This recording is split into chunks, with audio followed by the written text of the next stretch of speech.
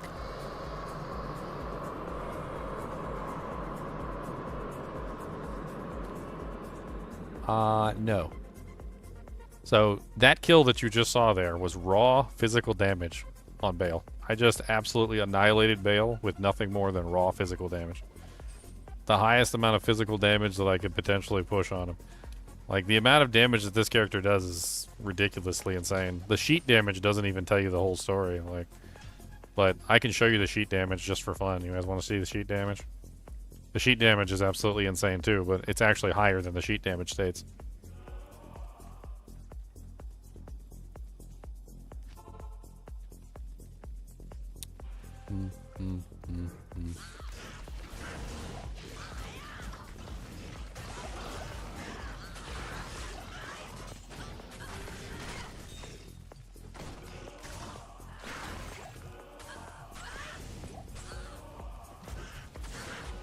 Alright, that's my sheet damage right there.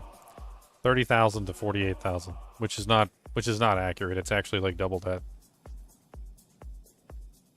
I'd have to calculate out the real damage for you, but that's the sheet damage. So I'm doing about 48,000 damage per kick according to the sheet, and the sheet's not even right. It's actually far more than that.